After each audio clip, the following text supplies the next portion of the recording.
안녕하세요. 저는 30대 후반 여자입니다. 늦은 나이에 그토록 바라던 아기를 키우며 하루하루 힘들지만 보람차게 지내고 있는데요. 그래도 육아가 워낙 힘든지라 이곳에서 매일 사연을 들으며 스트레스를 풀고 있어 늘 감사한 마음을 가지고 있답니다. 누구나 가슴속에 말 못한 사연 하나는 품고 있기 마련이잖아요. 저도 천사 같은 아이를 품에 안을 때까지 참 우여곡절이 많은 인생을 지내왔답니다. 남편에게도 차마 말하지 못했던 이야기를 이 자리를 빌어 여러분께 들려드리고 아직도 마음에 남은 응어리를 풀어내고 싶은 바람이 드네요. 제 이야기를 한번 들어주시겠어요? 저는 몇 년 전에 아주 어릴 때부터 살던 고향을 떠나 근처 대도시에서 새로운 삶을 시작하게 되었답니다. 이곳에 오기 전까진 흔히 농촌에서 볼 수 있는 주택에서만 쭉 살아왔는데요. 지금은 남편과 돌이 막 지난 아기와 아파트에서 사는데 정말 편리하고 좋은 것 같아요. 좀 더 일찍 용기를 내서 큰 도시로 와서 살 걸 후회를 할 정도랍니다. 아파트 주변에 웬만한 편의시설이나 프랜차이즈도 다 있으니까 아기와 돌아다니기도 좋아서 매일 산책을 하고 있어요. 그날도 오랜만에 남편이 쉬는 날이라 같이 동네에 나가서 외식도 하고 기분 좋게 집으로 걸어오고 있는 참이었죠. 저 멀리서 땅콩빵을 구워 파는 노점이 보이는데 순간 너무 반갑더라고요. 요즘에 붕어빵도 진짜 찾기 쉽지 않은데 제가 평소에 제일 좋아하던 땅콩빵이라니 신이 나서 남편을 이끌고 사 먹으러 갔어요. 머리와 수염이 덥수룩한 아저씨가 만드시고 있었는데 행색이 너무 초라해서 먹어야 되나 위생 걱정에 순간 고민이 살짝 되더라고요. 아저씨, 땅콩빵 3,000원어치 주세요. 그때 고개를 푹 숙이고 있던 아저씨가 저를 보는데 저는 심장이 오그라들 만큼 너무 놀라고 말았답니다. 바로 제 전 남편이었기 때문이죠. 당신이 여길 어떻게... 정말 당신 맞지? 저는 너무 당황해서 뒷걸음을 쳐서 멀뚱하게 서 있던 남편의 소매를 끌고 이 자리를 벗어나려고 했어요. 그런데 갑자기 전 남편이 제 앞에 무릎을 꿇고는 제 발목을 팍 잡는 게 아니겠어요? 전 남편은 유모차에 앉아있는 아기와 지금의 남편을 번갈아 바라보며 눈물을 글썽거리더라고요. 저 아이가 정말 당신 아기인 거야? 당신이 이렇게 사는 줄 몰랐네. 여보, 늦었지만 날 용서해 줄 순 없을까? 누가 당신이고 여보예요? 진짜 미친 사람이네. 여보, 얼른 가자. 몇 년 만에 전 남편을 만나니 그때의 악몽이 머릿속을 어지럽게 스쳐가면서 심장까지 빠르게 뛰더라고요. 그날은 어떻게 집에 왔는지 기억이 나지 않을 정도로 정신이 없었답니다. 도대체 저에게 어떤 일이 있었는데 이렇게 남편에게 학을 떼는지 궁금하실 것 같아요. 그럼 본격적으로 이야기를 펼쳐가 볼게요. 남편과 저는 계속 같은 동네에서 살았기 때문에 어릴 때부터 대충 아는 사이였어요. 초등학교부터 고등학교 때까지 학교가 하나뿐이라 계속 얽힐 수밖에 없었죠. 그러다 고3 때 짝이 된 후로 급격하게 친하게 지내게 되었죠. 남편의 부모님은 계속 농사를 지으셔서 남편도 대학에 갈 생각은 전혀 없고 졸업하고 바로 농사를 지을 거라고 하더라고요. 저는 어떻게든 다른 도시로 가보려고 수능 준비를 열심히 해봤지만 결국 지망했던 학교에 모두 떨어지고 말았어요. 사실 어릴 때부터 공부엔 별로 취미가 없어서 재수할 생각은 하지 않았고 읍내에 있는 약국 보조로 취직을 하게 되었답니다. 둘 다 대학에 안 가게 되니 더 자주 만나게 되더라고요. 대부분의 친구들은 큰 도시로 나가서 대학 생활을 시작했거든요. 남편은 읍내에 나올 때마다 제가 일하는 약국에 들러서 먹을 걸 사서 건네주기도 하고 퇴근할 시간에 맞춰 데리러 오기도 했죠. 그렇게 자연스럽게 데이트를 하고 3년 동안 연애를 하게 되었죠. 일찍 결혼해서 안정적으로 가정을 꾸리고 싶다는 남편의 설득에 휘말려 들어서 20대 초반의 나이에 결혼까지 하게 되었답니다. 이미 양쪽 부모님도 동네 이웃이라서 딱히 반대도 없었고 집안 수준도 비슷비슷해서 결혼식도 수준에 맞춰 평범하게 끝냈죠. 근데 결혼식 끝내자마자 시부모님이 이렇게 말씀을 하시는 거예요. 지금 사는 집에 민식이 방에서 신혼살림 시작해라. 따로 집 얻을 필요가 뭐 있냐. 민식이는 여기서 농사일하는데 읍내에 살 수도 없는 노릇이고. 여지껏 아무 말 없으셔서 전 당연히 나가 사는 줄 알았는데요. 집 얻어줄 거였으면 결혼식 전에 다 정했겠지. 어려서 그런가 맹해서 그런가 뭘 아는 게 없네. 그렇게 알고 니네 부모님한테도 그렇게 전해라. 혼수해올 필요도 없다. 저는 작은 원룸에서 시작해도 둘이서 알콩달콩 지내는 신혼생활을 하고 싶었는데 너무 황당스럽더라고요. 그렇지 않아도 남편에게 집은 언제 알아볼 거냐고 계속 물어봤었거든요. 그때마다 남편은 기다리라고만 하고 피하는 눈치가 있긴 했는데 사실 저를 시댁으로 불러들일 생각을 하고 있었던 것 아니겠어요? 원룸 알아보고 있다며, 부동산에도 다녀왔다며. 근데 시댁에서 살자니 이게 무슨 말이야? 너 나 속인 거야? 야, 속이긴 누가 속여. 말을 그렇게 하냐? 농사 짓는 게 얼마나 힘든지 알아? 그리고 맨날 새벽에 나가야 돼. 근데 어떻게 읍내에서 살아? 넌 그렇게 생각이 없어? 아니 그럼 처음부터 그렇게 말을 하던가. 그럼 내가 이해하고 시댁 들어갈 마음의 준비라도 했을 거 아니야.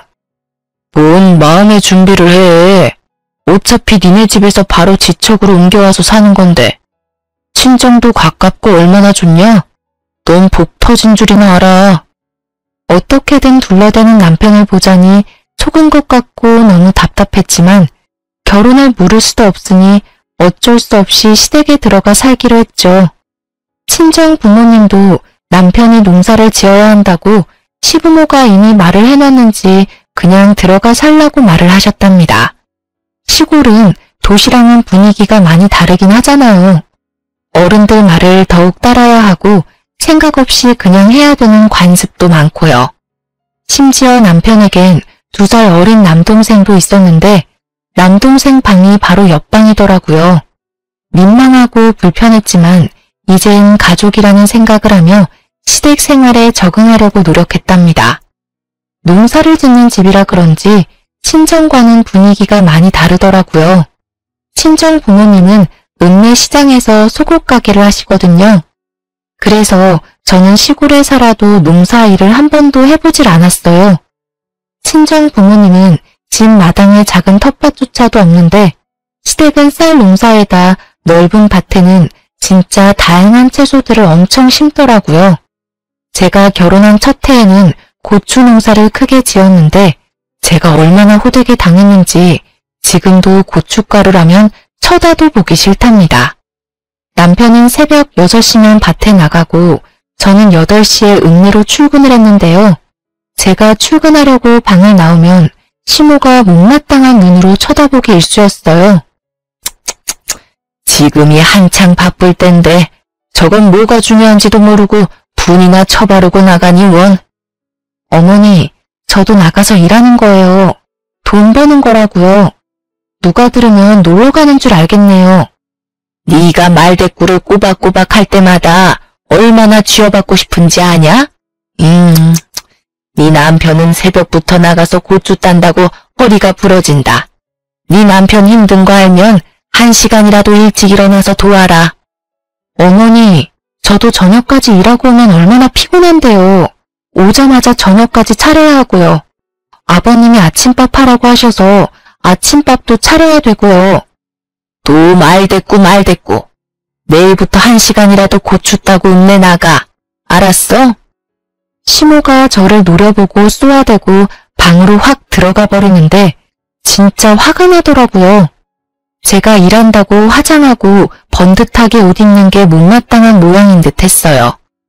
저도 집에 들어앉아서 일바지 입고 농사를 짓길 바라는 것 같은데 저는 농사일은 진짜 하기 싫었거든요. 거기다가 시부가 며느리한테 아침밥도 못 얻어먹는다고 앓는 소리를 해서 결혼하고 일주일 됐을 때부터 새벽 6시에 일어나서 매일 밥하고 국해서 밥 차렸고요. 시댁은 그동안 밥을 어떻게 먹었던 건지 농사지은 채소로만 먹고 살았는지 식탁에 고기나 생선 올라오는 날이 없더라고요. 그래서 제가 너무 먹고 싶어서 가끔 퇴근하고 고기를 사가곤 했거든요.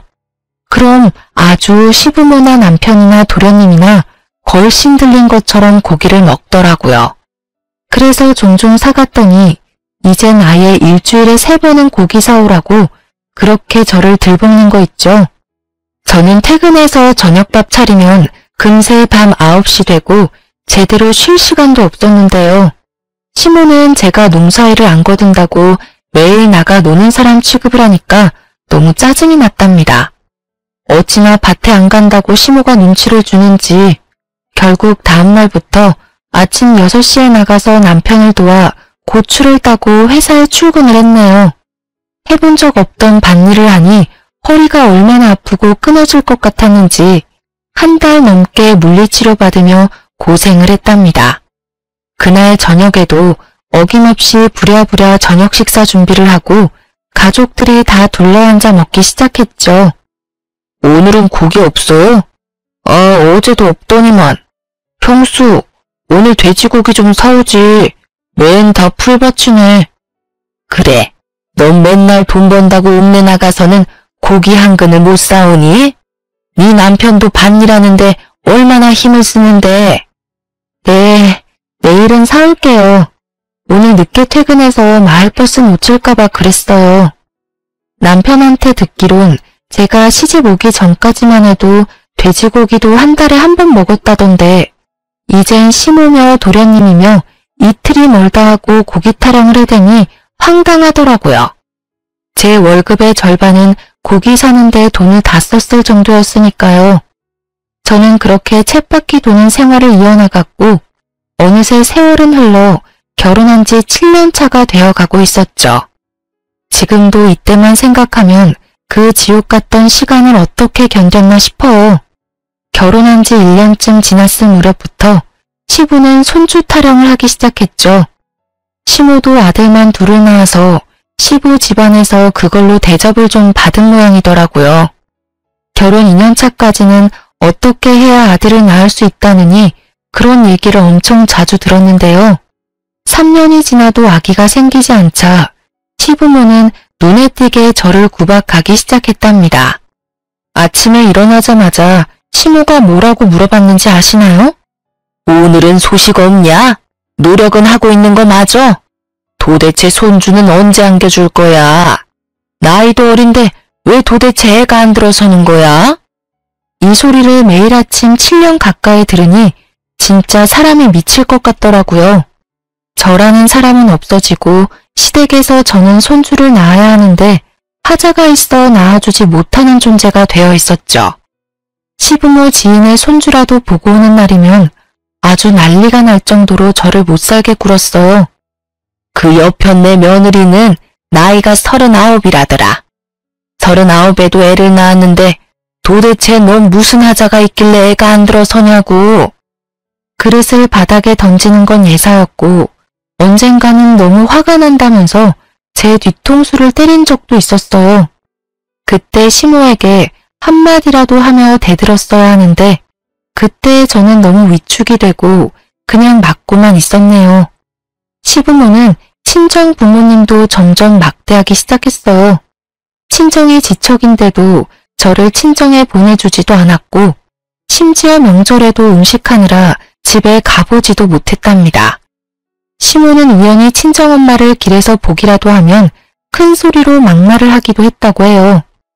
도대체 애를 어떻게 키웠길래 나이가 20대인데 애가 안 생겨? 그럼 한약이라도 지어다가 좀 먹이던가 음식을 좀 해오던가 해야지. 주원 딸한테도 이렇게는 안 하겠네. 이 옆에 내가 뚫린 입이라고 함부로 말을 뱉어? 어떻게 키웠냐니? 금지옥엽 내 딸 데려다가 해보지도 않은 농사를 시키면서 구박이나 하면서 내가 지금 얼마나 참고 있는 줄 알아? 애가 몸이면 마음이 편해야 애도 들어설 거 아니야? 아이고 누가 들으면 내가 아주 천하의 못된 시험인 줄 알겠네. 옛날 같았으면 벌써 소박당했을 위인을 데리고 사는 것만 해도 고맙다고 할 것이지. 제가 이혼하고 나서야 저에게 말을 해주신 건데 그 당시에는 저에게 해가 될까봐 말도 못하시고 시모의 행패를 다 견뎌오셨던 거죠. 어쩐지 언제인가부터 친정엄마가 임신에 좋다는 한약이며 각종 즙이며 음식을 계속 챙겨주시더라고요. 저는 아무것도 모르고 받아먹기만 했었는데 엄마가 어떤 마음으로 준비를 해주셨을지 지금 생각해도 죄송해서 눈물이 난답니다.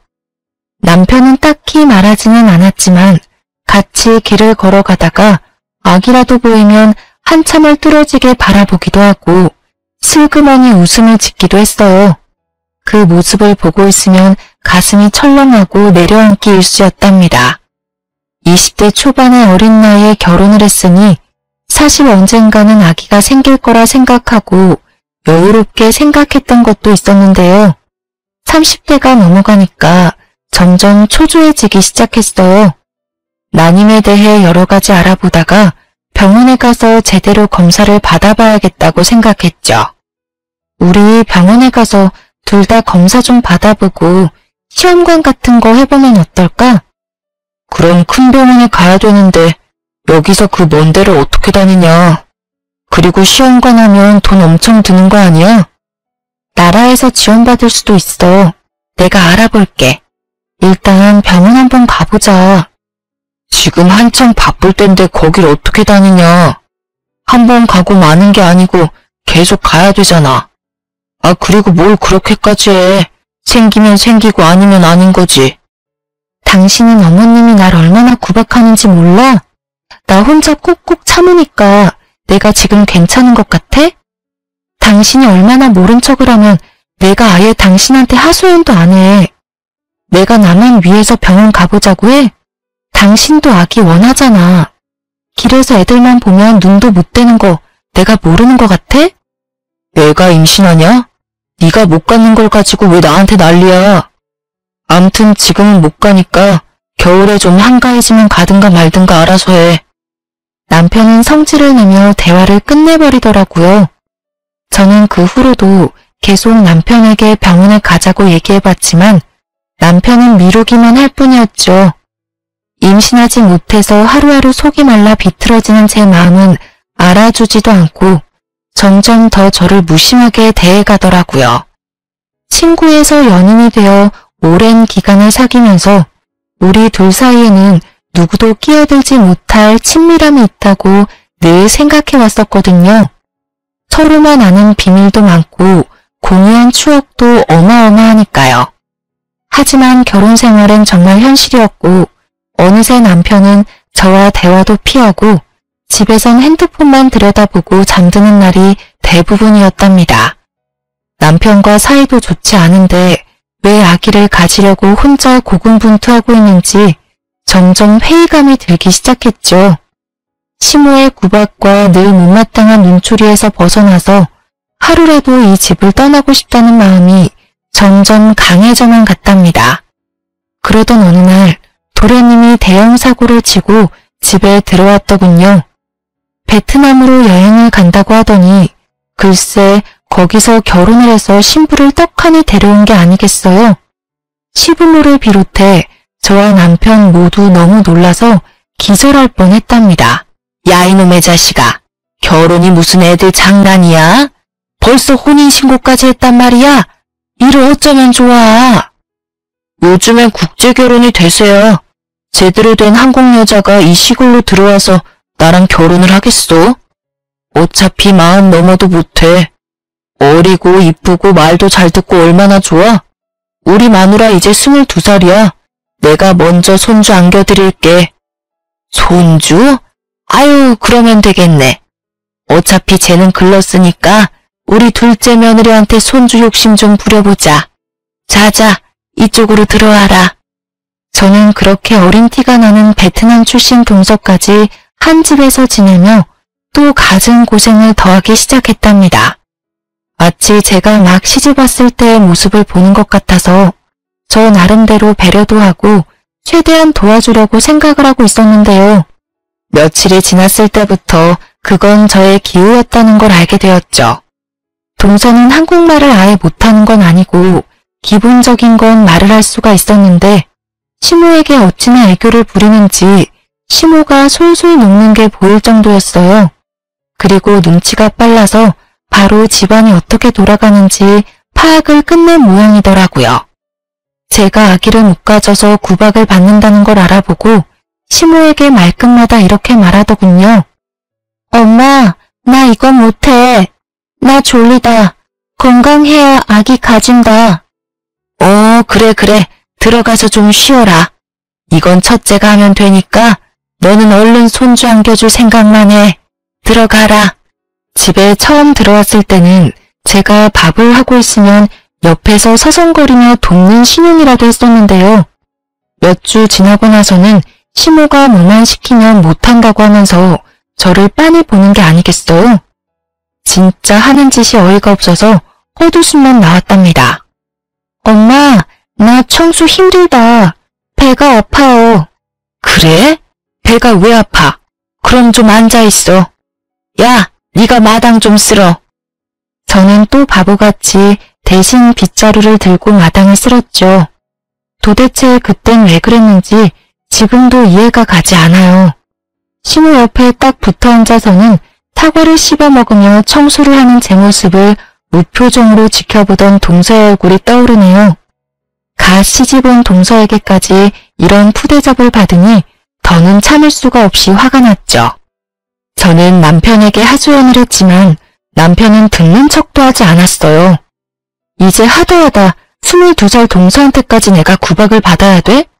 도대체 왜 내가 이 집에서 이러고 살아야 돼? 나 더 이상 못 참아. 우리 나가 살아. 너는 어떻게 어린 재수씨보다 생각하는 게 어리냐? 여기서 나가면 어디서 살게? 돈은 있고? 그래, 그동안 당신이 피해와서 말도 못했는데 도대체 10년 가까이 살면서 어떻게 돈 한 푼 저축을 못해? 맨날 하루 벌어 하루 살아? 시댁에 돈 다 드리고? 농사가 다 그런 거지. 그럼 아버지 땅에서 농사 짓는데 나 혼자 홀랑 다 먹냐? 여기가 내 집인데 가길 어딜 가. 다 네가 애를 못 낳아서 벌어지는 일인데 도대체 나한테 어떻게 하라고? 뭐? 말 다 했어? 애는 나 혼자 낳니? 너도 같이 노력을 해야 할 거 아니야. 술도 좀 줄이고. 웃기고 있네. 내 친구들은 나보다 술을 더 먹는데 다 애가 있는데 그건 어떻게 설명할래? 지가 문제 있는 걸 어디서 화풀이야? 에이씨. 남편이 저한테 말이라도 따뜻하게 해주고 공감해주려고만 했어도 이렇게 가슴이 미어지도록 서운하진 않았을 텐데요. 저는 모든 걸 제 탓으로만 미루는 남편에게 모든 정이 다 떨어져 버렸답니다. 시댁은 남편의 집이지 평생 청소하고 밥하며 살아도 절대 저의 집이 될 수는 없단 것도 확실히 깨닫게 되었어요. 저는 서서히 마음의 문을 닫아갔고 이혼을 절실히 생각하게 되었죠. 몇 달이 흘러 시부의 생일이 다가왔고 시모는 출근하려는 제 팔목을 딱 잡고 말하더라고요. 오늘 아버지 생신인데 뭔 일을 한다고 난리야. 오늘 하루 일 나가지 말고 장봐다가 생신상 딱 차려드려. 알았어? 어머니, 그럼 미리 말씀을 하시던가 어떻게 오늘 당장 일을 빠져요. 아니면 저녁에 다들 읍내 나오세요. 오랜만에 갈비 먹으러 가요 그럼. 이게 아주 야가 빠져가지고는 밥하기 싫다고 수쓰는 거냐? 네가 갈비거리 사다가 직접 재서 만들 생각은 안 하고 내가 약국에 전화하리? 망신 한번 당할래? 충분히 직장에 전화해서 고래고래 소리를 지를 시모의 성격을 알기에 저는 어쩔 수 없이 하루 병가를 내고 생신상을 차려야만 했답니다. 해야 할 게 너무 많아서 동서를 불러서 같이 하자고 옆에 세워뒀는데요. 제가 말하는 걸 못 알아듣는 척하면서 자꾸 딴 척만 하는 거예요. 심지어 제가 시킨 일을 반대로 해놔서 제가 또다시 해야 하니까 손만 더 가고 너무 화가 났답니다. 동서, 씻어서 넣어야 되는데 그냥 넣으면 어떡해. 다 건져, 건지라고. 아, 비켜봐. 제가 동서를 밀어내고 다시 하고 있는데 옆에서 나지막한 동서의 목소리가 들려왔죠. 저는 들리는 욕짓거리에 제가 잘못 들었나 귀를 의심했답니다. 동서, 지금 나한테 욕한 거야? 내가 지금 잘못 들은 거야? 아, 진짜 피곤하게 하네. 애도 못 가지는 게. 뭐? 야, 네가 뭘 한다고 그딴 말을 해. 너 한국말 못한다며? 너 거짓말한 거지? 너 정체가 뭐야? 제가 소리 지르는 걸 듣고 시모가 달려왔는데 갑자기 동서가 뺨을 한 손으로 붙잡고 스르르 주저앉는 게 아니겠어요?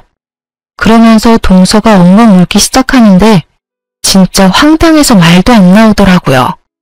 뭐야, 너 지금 얘 때렸냐? 이게 아주 막 나가네. 감히 우리 손주 볼 몸에 손을 대? 갑자기 시모가 제 머리채를 확 휘어잡더니 마구 흔들기 시작했어요. 저는 너무 놀라서 그대로 당하고만 있다가 정신을 차리고 시모를 확 밀어냈죠. 그놈의 손주. 제대로 알지도 못하면서 왜 나한테 이래요? 내가 얘 때린 걸 봤어요. 오히려 얘가 나한테 욕을 했다고요. 다 필요 없고 나는 이만 꺼져줄 테니까 원하는 손주 많이 보세요. 이게 아주 간이 배 밖으로 나왔네. 진작 소박을 놨어야 하는데. 아이고 분통 터져. 어디서 저런 게 굴러 들어와서는. 저는 저에게 악을 쓰는 시모와 그런 저를 뒤에서 비웃으며 보고 있는 동서를 뒤로 하고 시댁을 뛰쳐나와 버렸답니다. 그리고 바로 친정으로 갔고 혹시나 남편이 찾아올까봐 큰 도시에 사는 친구 집으로 몸을 피해버렸죠. 참 황당한 건 제가 그렇게 집을 나왔는데 일주일이 지나도 남편에겐 전화 한 통도 안 왔다는 거였어요. 심지어 친정에 찾아오지도 않았죠.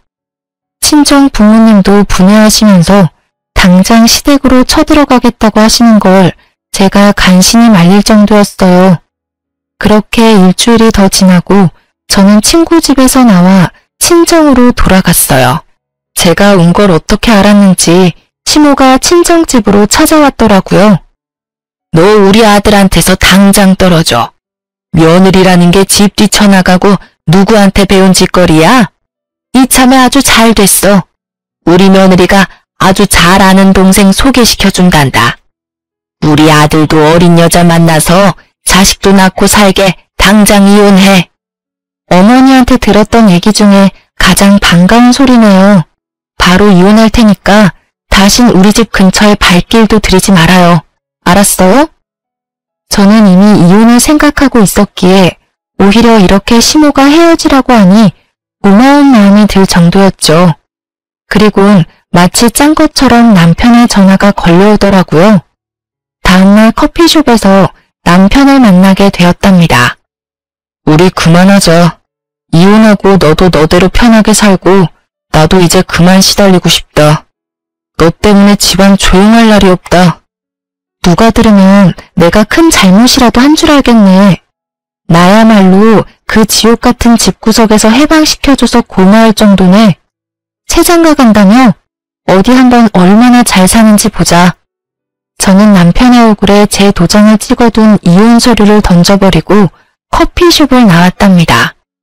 그렇게 합의 이혼을 했고 집도 남편 명의가 아니었고 가진 것도 없었기에 재산 분할은 민망할 정도로 작은 액수만 받을 수 있었어요. 하지만 그런 건 상관없었답니다. 저는 10년 가까이 새벽에 일어나 아침밥하고 밤 늦게까지 설거지하고 청소까지 하고 잠드는 그 집의 식모였거든요. 더 이상 그 짓을 하지 않아도 된다니 이것보다 큰 위자료가 어디 있겠어요. 오히려 친정 부모님이 저를 대신해서 엄청 속상해 하셨답니다. 그 집구석에서 10년을 식모처럼 살았는데 돈 1,000만 원도 못 받고 나온다는 게 말이나 되니? 막말로 쫓아내는 머슴한테도 이렇게는 안 하겠다. 얼마 안 되는 돈 받으려고 그 집이랑 더 얽히는 거 싫어요. 기다린다고 돈이 나올 구멍이 있는 것도 아닌데요. 돈이야 내가 충분히 벌어서 살 수 있으니까 너무 걱정하지 마세요. 엄마야말로 다신 그 집과 연락하지도 마시고요. 저는 완전히 새롭게 인생을 시작하고 싶었어요. 그래서 큰 도시에 작은 원룸을 얻어 이사를 갔답니다. 밤낮으로 구인 공고를 보고 면접을 보면서 몇 주가 지났고 정말 다행히도 중소기업의 사무직으로 취직이 되었죠. 월급은 그리 많지 않았지만 저 혼자 소소하게 즐기며 생활하기에는 충분했어요. 오로지 저만을 위한 시간을 보내는 게 얼마나 오랜만인지 하루하루가 소중하게 느껴지는 나날을 보냈답니다. 그렇게 1년 정도의 시간이 흘렀고 저는 이혼의 아픔을 조금씩 회복해 나가고 있었어요. 그러다가 같은 부서에서 근무하는 대리님과 점점 친해지게 되었는데요. 사적으로 만나 밥도 먹으며 데이트하는 데이트를 이어나갔죠. 대리님도 저처럼 이혼을 하고 혼자 살고 있어서 그런지 통하는 점도 많았고 전 남편과는 다르게 지적이고 다정한 면에 호감이 가더라고요. 조심스레 연애를 시작했고 1년 만에 용기를 내어 재혼을 하게 되었답니다. 사실 재혼하게 된 더 큰 이유가 있었는데 제가 혼전 임신을 하게 되었기 때문이에요. 10년 가까이 그토록 바래왔던 아기가 이렇게 쉽게 찾아오다니 믿기지가 않았죠. 아직 결혼도 하기 전이라 불안한 기분이 들어서 또 마냥 행복할 수도 없는 제 자신에게 실망을 하기도 했고요. 혼자 며칠을 고민하다가 결국 지금의 남편에게 조심스럽게 털어놓았죠. 남편이 아기를 원하는지 원하지 않는지 알 수 없어서 혼자 최악의 상황까지 생각하고 말이죠. 나 임신한 것 같아. 사실 진짠지 아닌지 믿기지가 않아. 사실 내가 아기를 갖지 못해서 이혼을 한 거였거든. 난 정말 기쁜데 우린 아직 결혼 이야기도 제대로 한 적이 없으니까 자기는 어떨지 모르겠어. 그게 진짜야? 나야 정말 고맙고 기쁘지. 우리 나이가 있으니까 결혼을 해도 아기 생각은 반쯤은 포기하고 있었는데 이렇게 결혼 전에 선물이 찾아오다니 정말 고마워. 우리 둘을 닮은 아기라니 믿어지지가 않네. 우리 배 불러오기 전에 얼른 결혼식 서두르자. 정말이야? 나랑 결혼 생각도 하고 있었던 거야? 나 혼자 얼마나 고민했는지 몰라. 이 바보야, 당연하지. 당신이랑 처음 만나기 시작했을 때부터 결혼 생각했었어. 내가 그동안 믿음을 못 준 것 같아 미안해. 당신이 전에는 어떻게 살았는지 모르겠지만 이제 나랑 우리 아기랑 행복하게 살자. 지금의 남편이 임신 사실을 알고 정말 기뻐하며 속전속결로 결혼을 진행하는 모습을 보고 믿음을 갖게 되었답니다. 재혼이다 보니 그냥 간단하게 식사하는 걸로 결혼식을 올리고 함께 살게 되었죠. 아기는 뱃속에서 무럭무럭 잘 자라주었고 어느새 마치 거짓말처럼 제 품에 저의 아들이 안겨있더라고요. 30대 후반에 육아를 하려니 체력적으로 힘들기도 했지만 아기의 웃는 얼굴만 보면 가슴 깊이 행복감이 밀려왔죠. 저는 그렇게 지금의 남편과 아기와 함께 제 인생에서 최고로 행복한 순간들을 보내고 있는 중이었죠. 그 땅콩빵을 사러 가기 전까진 전 남편과 전 시댁 생각은 완전히 잊어버리고 있었는데 말이에요. 초라한 행색의 전 남편이 제 앞에 털썩 무릎을 꿇고 눈물을 글썽이는데 참 할 말이 없더라고요. 당신이 얼마나 보고 싶었는지 몰라. 염치가 없어서 연락도 못했지만 만나면 꼭 이 말 하고 싶었어. 정말 미안해. 당신한테 했던 일 다 미안해. 용서해줘. 이제 와서 무슨 용서가 필요해? 다 지난 일이고 난 지금 잘 살고 있으니까 그쪽도 다 잊고 사세요. 저 아기 정말 네 아기인 거야?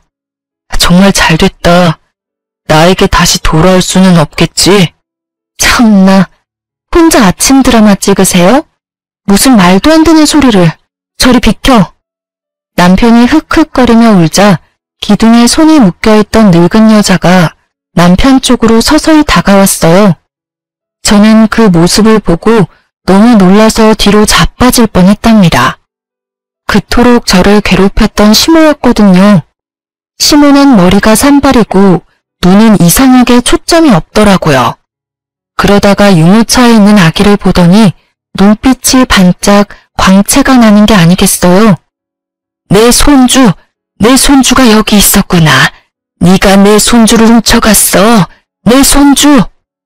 기둥에 줄로 손이 묶인 채 아기에게 다가오려고 손을 휘젓는 모습이 좀비 영화가 따로 없더라고요. 그 순간 시몬은 무슨 계력이 생겼는지 글쎄 줄을 끊어내고는 아기에게 달려드는 게 아니겠어요. 저는 놀라서 몸이 얼어붙어 있는데 다행히도 지금의 남편이 시모를 바닥으로 세게 밀어버렸답니다. 시모는 바닥에 내동댕이 쳐진 채 내 손주라고 계속 울부짖더라고요.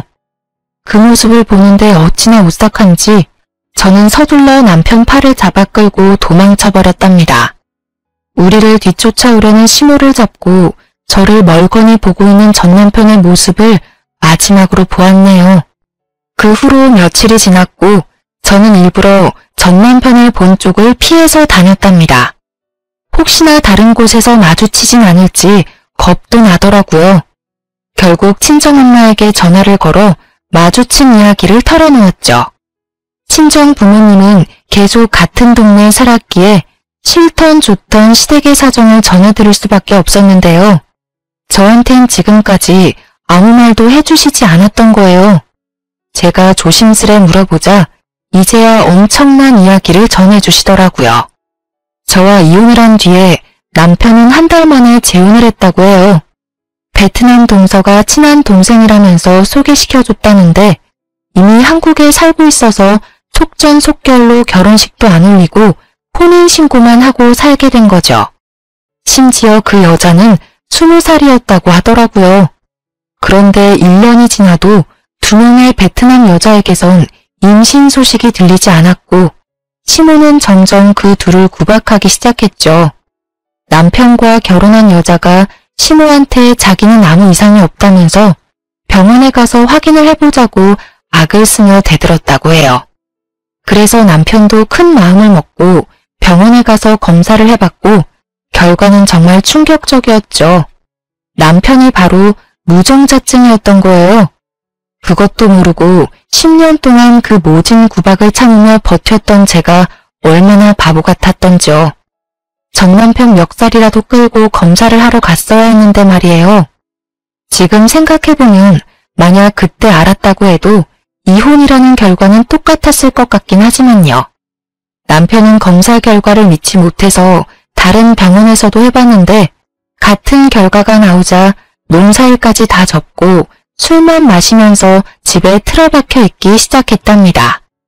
시부모는 그런 남편을 어쩌지도 못하고 농작물 수확도 못해 당장 쓸 생활비도 없는 지경까지 갔다네요. 그러나 더 큰 일이 닥쳤답니다. 어느 날 갑자기 도련님이 미친 사람처럼 온 집안을 헤집으며 다녔어요. 이것들 어디 갔어? 엄마, 이것들 나갔어? 어디 갔냐고? 누구? 네 처? 몰라. 아침까진 보였는데 어디 갔나? 그러고 보니 둘 다 코빼기도 안 보이네? 엄마, 큰일 났어. 여기 이 서랍에 딱 문서 있던 거 맞지? 없어, 없다고. 이것들이 다 들고 튀었다고. 뭐? 도대체 이게 무슨 소리야? 똑바로 좀 말해봐. 아침에 은행에서 전화가 왔는데 그게 벌써 몇 달 전에 내 이름으로 대출을 받았대. 그거 이자 갚으라고 전화가 온 거야. 그리고는 부동산 형님이 전화가 와서는 우리 땅이 팔렸다는 거야. 땅이 팔리다니 누가 땅을 팔아? 우린 땅을 내놓은 적도 없는데. 네 말로는 그것들이 다 팔아서 날랐다는 거야? 땅 문서 얼른 찾아봐. 아이고. 그렇게 경찰까지 와서 도망간 베트남 여자들의 행적을 쫓았지만 어디로 사라졌는지는 찾을 수 없었죠. 경찰이 알려준 바로는 한국에 들어오기 전부터 현지 브로커와 작당을 하고 한국 남자의 재산을 빼돌리려고 위장 결혼을 한 여자들이었답니다. 벌써 한국 남자와 몇 번의 이혼을 했고 한국말도 수준급이었다는데 시부모와 자기 남편들 앞에서는 한국말을 못하는 척했던 거였죠. 어쩐지 동서가 저한테 욕지거리를 내뱉을 때 진짜 본 모습을 본 것 같아 더욱 충격을 받았던 것 같아요. 시댁은 땅도 잃고 거액의 빚까지 떠맡게 되었답니다. 그야말로 집안이 완전히 풍비박산이 나버린 거죠. 시부는 땅이 팔렸다는 걸 알고 중풍으로 쓰러져서 아직까지 집에서 거동도 못하고 누워있다고 해요.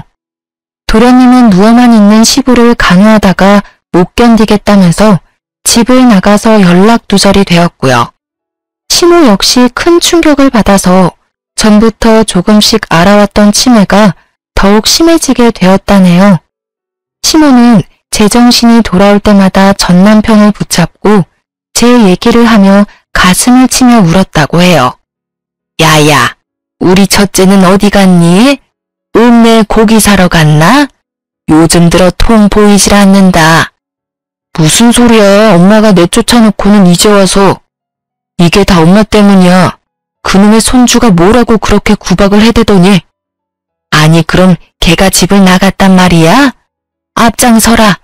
친정집에 있을 거 아니야. 얼른 잡아오게. 걔가 나간 게 아니라 엄마가 이혼시켜 내쫓았다고. 나한테 그 베트남 기집애랑 결혼하라고 손주 봐야 된다고 꼬드기지만 않았어도 우리 집 이렇게는 안 됐을 거야. 엄마 손주 욕심 때문에 다 망해버렸다고. 당연히 잘 살길 바라진 않았지만 이 정도로 처참하게 망했을 줄은 상상도 못했었는데요.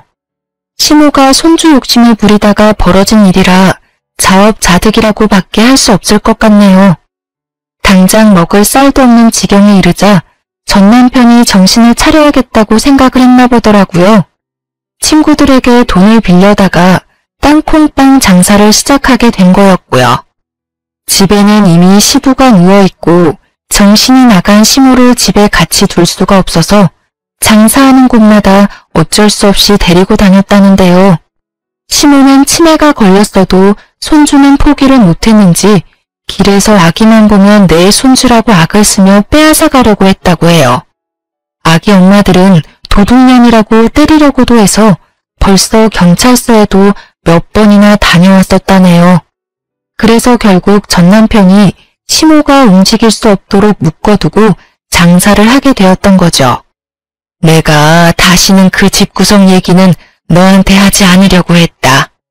혹시나 그 집 인간들이 널 찾아갈까봐 네 아버지가 엄청 단속했지. 다 너한테 저지른 일 되돌려 받은 거니 난 오히려 속 시원하다. 이젠 그 집구석 얘긴 다시 물어보지 말고 지금 네 가족하고 잘 살기만 해. 친정엄마는 이야기를 끝내시며 저한테 더 이상 궁금해하지 말라고 못을 박으셨죠. 그래도 오랫동안 함께 지낸 세월이 있어서 그런지 시댁의 나쁜 소식에 마냥 기쁘지만은 않았지만 한편으론 속이 시원하기도 했어요. 이런 마음조차 갖지 않고 아예 잊고 사는 게 최고라는 생각이 들어 계속 저에게 물어보는 지금의 남편에게도 대충만 얘기해주고 말을 아꼈답니다. 저는 그날에 다시는 안 보고 싶었던 시모의 얼굴을 우연히 마주쳐서 너무 놀랐고 우리 아기를 향해 달려들던 모습이 아직도 가끔 머릿속에 떠올라서 꿈에서까지 나오기도 하는데요. 저는 더 이상 그 사람들과 얽히고 싶지도 않고 저에게 고통과 상처를 준 일들이 아직 잊혀지지도 아물지도 않았어요. 전 남편이 저에게 지나간 세월에 대해 용서를 바랬지만 저는 용서도 동정도 하지 않고 그냥 묻어두려고 해요. 그냥 현재의 남편과 아기와의 새로운 삶에 더욱 집중하려고 한답니다. 툭툭 털어버리고 제 행복을 찾아가는 게 가장 현명한 복수라고 생각하거든요. 지금까지 저의 사연을 들으셨는데 어떠셨나요? 물론 저보다 더 기막힌 사연을 가진 분들도 많지만 저의 지나온 세월도 만만치 않다는 생각이 들지 않으시나요? 제 이야기를 들어주셔서 감사하고 여러분도 자신만의 행복을 찾아가는 하루를 보내시길 바라요. 항상 행복하세요.